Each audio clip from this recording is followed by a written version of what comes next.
To protect and serve, dial 911. The police officers in some of our favorite cartoons range from sweet and lovable, to wildly incompetent, to downright demented. The cops in most cartoons are usually present and ready to make you laugh with their commitment to the line of duty. From those who uphold the law to those who are downright corrupt, we ask which officer has the most evil deep down, and who's the most likely to go above and beyond to make the world a better place. Well, let's find out. I'm Kyle with Wicked Binge, and this is Cartoon Police Officers Good Cop to Bad Cop. Now where did I put my badge? A quick note, we'll be ranking these officers of the law on their ability to perform their duties as cops and keep their respective cities safe. As usual, we'll be starting with the good and working our way down. Beginning with the most pure, these are the good cops. The gold medal for good cop goes to Elisa Maza from Gargoyles. Elisa is a detective 2nd grade in the New York City Police Department 23rd Precinct. Maza, 23rd, what's going on here? With a strong sense of justice and an unmeasurable sense of determination, you can always count on her. The quick-witted Elisa is the first to jump into her role to protect and serve. She is the first detective on the scene when a crisis comes forth on the streets of Manhattan. In the very first episode of the series, we meet Elisa investigating a series of disturbances caused by the gargoyles. Regardless of the dangers and the unknown, her desire to protect and serve is her driving force. She dubs herself the protector of protectors, and her work, both on the beat or undercover, reflects that. You sure know how to show a girl a good time. She gets the gold medal of good because of her overall effectiveness as a police officer. It was in part due to Elisa's role as a police detective that the Manhattan Clan realized what their role was in the world. They wanted to protect and serve people along with her. It also doesn't hurt that she is kind, especially compared to some of the other characters on the list. And that's why she's the best. Now, the silver medal of good goes to the distinguished Lin Beifong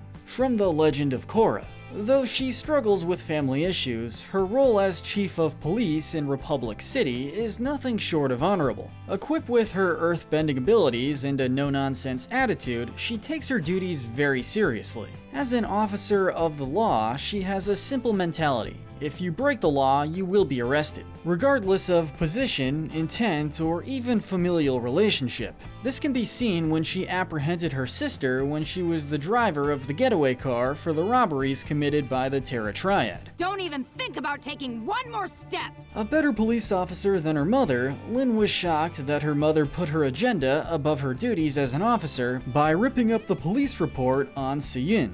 Not even the Avatar is off limits to her. She has Korra arrested and brought before her for destroying public and private property in her fight with 3 Triple Threat Triad members. Your Avatar title might impress some people, but not me. Uptight and standoffish, while also being brave, loyal, and selfless to the point where she will willingly sacrifice herself for the good of the people. She attempted to rescue Korra, even if it meant she would have to team up with her sister, and was key in defending Republic City from Kuvira. She takes her job seriously, and the citizens of Republic City can sleep well at night knowing she's around to stop the lawbreakers. Taking the bronze medal for good is none other than Gotham's own Commissioner James Gordon from Batman the Animated Series. A seasoned vet in one of the worst crime havens imaginable, Gordon has faced a caliber of bad guy that no one else on the list has, and that says a lot. I mean, the Joker, anyone? Even with all that he faces, he is willing to throw himself into harm's way for the safety of the citizens of Gotham.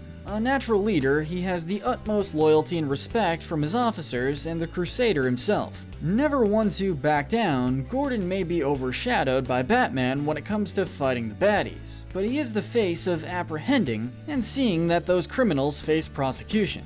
Gordon has organized the Gotham City Police Department in several cases to combat criminal and terrorist activity. For instance, he investigated the extortion racket which ended with the arrest of Hugo Strange. Yes, he shared classified information with Batman, but he does this for the greater good of Gotham. It goes without saying that Batman has mutual respect for Gordon, and it's safe to say that Gotham wouldn't be the same without him. Next up, we're going to throw in Officer Jenny from Pokemon here next. Yeah, I know that it's actually Jenny's, given that all of her cousins are identical with the same name and occupations, but we'll kinda rank them all together for obvious reasons. Officer Jenny is always a very lawful, kind, and helpful person, and she's seen on many occasions rescuing civilians from various forms of destruction, often brought on by Team Rocket. She takes her role as police officer very seriously and will do everything she can to stop criminals from escaping. Rounding out our good list, we have the wheelchair-bound, macho, hot-headed Joe Swanson from Family Guy. For all the ridicule he faces, not many will argue with the fact that Joe Swanson, for the most part, is a dedicated police officer, especially in the earlier seasons of the show. The greatest example of his dedication would be through the story that describes how he lost the use of his legs when he was investigating a robbery at an orphanage by the Grinch. Then there's also getting shot by Bobby Briggs while attempting to bring an end to a heroin ring. Joe's efforts are valiant. Even without the use of his legs, Joe is a force within the police force. He's not above arresting his friends either, albeit when the episode development depends on it. He has arrested Meg on 2 occasions, most notably for aiding and hiding her criminal boyfriend. You're under arrest for harboring an escaped convict. Arrested Peter for arson, Lois for shoplifting, and Brian for drunk driving. Now, he doesn't always live up to his oath. He takes justice into his own hands on more than one occasion, most notably in Joe's Revenge, when he goes after and ultimately kills Bobby Briggs. I think he bled out. I must have hit the femoral artery. And with that said, we've wrapped up the good cops, and now we move into the gray area. Starting out with, perhaps a bit of a surprise, Inspector Gadget, from, of course, the Inspector Gadget animated series. Now we know what you may be thinking. How is the kind and heroic Inspector Gadget in the gray area? One word: incompetence. Incompetence will be a common theme in this ranking from now on. While he may be brave and determined, Inspector Gadget is dim-witted, gullible, and clueless. His successes in thwarting Dr. Claw's schemes can be attributed to the meddling and the grace of his niece Penny, dog Brian, and sheer luck. When a little girl and a dog are the only things keeping Metro City from being ruled by Claw, that does not look good on him as an officer. He only comes close to catching Dr. Claw twice, and Claw escapes both times. Something tells me this just isn't the right calling for him. The only reason he isn't lower on our list is that he truly wants to protect Metro City, and he tries his best to keep the city safe. It's just not because of him that it is. Thanks, Penny and Brian, because we wouldn't know what to do without you. Next up are Sheriff Blubbs and Deputy Durland from Gravity Falls. Lazy and incompetent are 2 words that might as well be synonymous with their names. Preferring fishing and pancakes to protecting and serving, the police officers of Gravity Falls are the poster children for giving up. They deem every case unsolvable, as was the case in Wax Stan's murder. This case is unsolvable. Blubbs makes fun of Dipper, who volunteers to solve the case instead. They would rather pay attention to each other than actual crimes. For example, when an elderly lady got her purse stolen on Pioneer Day, and Sheriff Blubbs was more occupied with Deputy Durland ringing a bell. Or, in Dipper vs. Manliness, where Durland uses a police radar gun to record how fast Blubbs can eat an entire stack of pancakes, instead of, using it to apprehend speeders. Blubbs is obviously the leader of the 2, with Durland blindly following him, and that is not how officers of the law should hold themselves. Up next is one of Springfield's finest, Lou. By far more intelligent than Chief Wiggum. Don't worry about the chief, he's coming up soon. Lou is the best officer of the 3, but that's not saying much. They say that if you don't do something to stop injustice, you're contributing, and that is the case with Lou. He more than often points out the wrongs in Chief Wiggum's plans, but rarely ever stops them. I'll be back on the streets by dinner time, you'll see. He's aware of the corruption in Springfield, but doesn't really do anything to stop it. He doesn't take joy in hurting people at least, and that is why he's higher. With that said, this ends the gray area, and we're now firmly in the bad cop category. Coming in next, we have Sergeant Bosco from Bob's Burgers. A recurring character, he isn't in a lot of episodes of the show, but when he shows up, he's pretty memorable. In his first appearance in Bob Day Afternoon, he seizes the burger joint in an attempt to go negotiate the release of the hostages. This is Sergeant Bosco, and I'm in charge. He's rude, condescending, and dismissive to the Belchers. He proceeds to send Bob over to the bank robber and commands his snipers to shoot, almost killing Bob. How How did you miss that? Fatty got in the way. In another noteworthy appearance, he demands and forces Linda Belcher to find the little boy bandit with her psychic abilities in an effort to not get demoted due to his lack of effectiveness and care for his position as an officer. He goes so far as to threaten Linda with arrest if she does not do his job for him. Once the little boy bandit is found by Bob and Linda, he shows how narcissistic and glory-hungry he is by taking all the credit. He just doesn't seem to care about his job as a police officer, whether it's his horrible undercover skills or the fact that he will neglect his beat to do speed dating. Shush! One size fits all. Shut up. Lou's partner is up next. Eddie, who isn't as talkative as Lou or Chief Wiggum, but is always on the scene.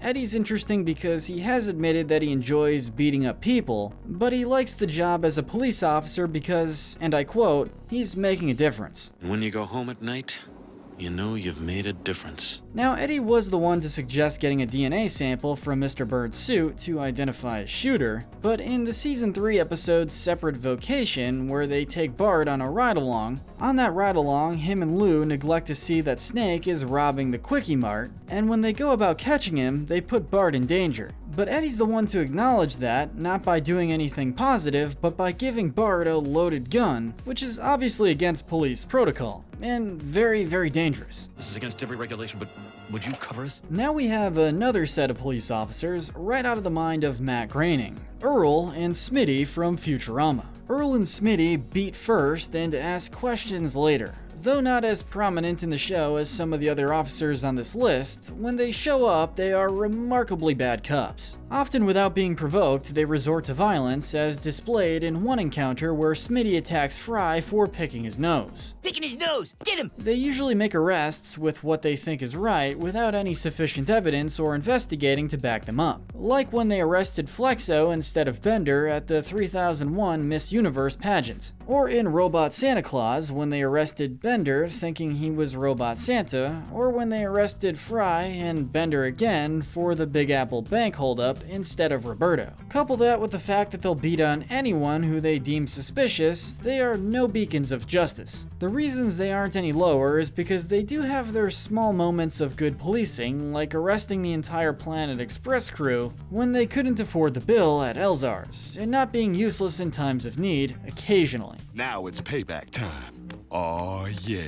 I still wouldn't want to run into them. The next bad cop is the sheriff of the city of Elmore, Donut Sheriff, from the amazing world of Gumball. No, being a donut is not what makes him a bad cop. He's a bad cop because he is grossly incompetent and his inability to act on the face of danger. He is oblivious to actual crime, and in the off chance that he does recognize a threat, he cowers. In the episode The Friend, he is seen relying entirely on a manual to tell him what to do. His ineffectiveness to protect and serve leaves many of his men injured just horribly. He gets even worse in the episode The Law, where he worries about being viewed as cool more than being an actual good cop who follows the law. When he loses his job because of his need to be cool, and causes Felicity to lose it and commit several crimes, mind you, he later gets his job back and apprehends her, and then he lets her go. Why? Because he believed it was the cool thing to do. Also, he is not above breaking the law, as seen when he steals and crashes a car in The Pizza. Add in the unnecessary desire to be seen as a cool cop instead of a good cop, Donut Sheriff is right where he belongs on our list. Up next, we have Axe Cop from Axe Cop. Axe Cop is so strange. Unlike others on the list, he believes that he is in fact a good cop doing good things, and it goes without saying that he is not a good cop and arguably not a cop at all. I will chop your head off! For the sake of this list, however, he is indeed a cop, just a very, very bad one. He abides by rules he deems worthy of following, and one of those rules is that murdering those he views as villains is completely acceptable, which, shocker, is not good, and it doesn't always go well. For example, in the episode Birthday Month, where he inadvertently killed some good merman because he mistook their smiles as evil. But they were making mean faces. In Axe Cop's mind, he is the judge, jury, and executioner, a title that no one who has the title of cop should have. Not to mention the fact that he disposes of people he kills in the garbage. Our bronze medal for worst cartoon police officer goes to the donut-loving, ignorant, corrupt goofball from Springfield, Chief Clancy Wiggum. Wreaking havoc for, by far, the longest on our list, Wiggum is worse than X-Cop because of how seemingly harmless his incompetence is, when he is in fact anything but. No stranger to breaking the law himself, Wiggum accepts bribes on some occasions, even requesting them in order for him to keep silent. The man has a badge that says cash bribes only. He has the mayor of Springfield under his thumb, which may explain why he is still the chief of police, even though he is clearly inept for his job. And if I go down, you're gonna break my fall. He arrests people as he sees fit with no rhyme or reason. The level of knowledge he has on actual laws is beyond ignorant at best, and he will more than likely make up some arbitrary reason for why he's arresting people rather than for an actual crime. Another notable example of his ignorance towards the law is when he mixes up the acronyms DOA and DWI. He tells Marge that Homer is dead on arrival when he was charged with driving while impaired. Oh my god, he's dead? Oh, wait, I mean DWI. The terrible part follows when a woman comes to the precinct believing that her husband had a DWI, but he was really DOA. Always reliant on his slightly more competent fellow officers, Wiggum would rather eat as many donuts as he can. In some cases, he uses his gun to hold and eat the donuts. On the off chance that he decides to pursue a criminal, he can barely make it up a flight of stairs, before he's winded and decides to just let them go. Wiggum is a sucky police officer, and the day he loses his position will be a day of victory for the citizens of Springfield. Oh, yeah. Now, our silver medal for worst cartoon police officer has to go to Officer Barbrady from South Park, an officer who is somehow dumber than Chief Wiggum, which says a lot. The true question should be, how did he become a police officer in the first place? Officer Barbrady's way of handling crimes and disputes in South Park is why he's so low on the list. The number of laws that he himself has broken is astonishing. For instance, in Cartman Gets an Anal Probe, he tries to cover up what's happening to the cows. The farmer and others gather for a peaceful protest, and when they don't leave, he threatens to shoot them all in the head, execution style. If that's not going against police code, then what is? He has murdered on more than one occasion, a newsman, and a 6-year-old boy. He's admitted to pleasuring himself to Game of Thrones on duty,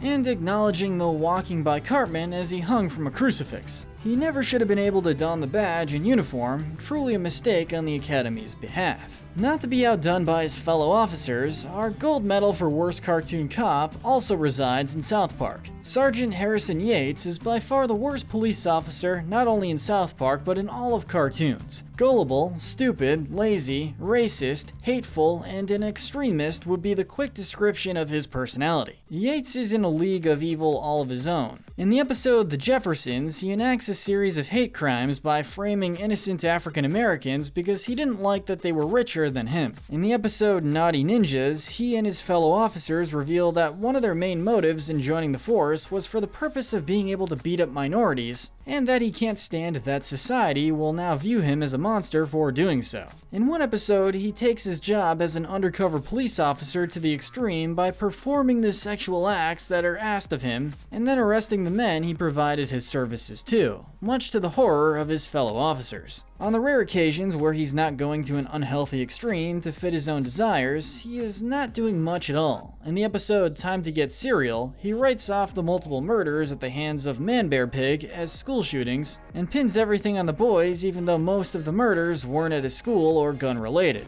Also, he can go home and play Red Dead Redemption 2. So he definitely earns the title of worst cop in any cartoon. But what do you think? Who's the most good cartoon police officer and who's the most evil? Let us know in the comment section below. Hit that notification bell and binge our Good to Evil playlist where we break down the morality of the characters in your favorite shows, cartoons, and movies. But most importantly, stay wicked.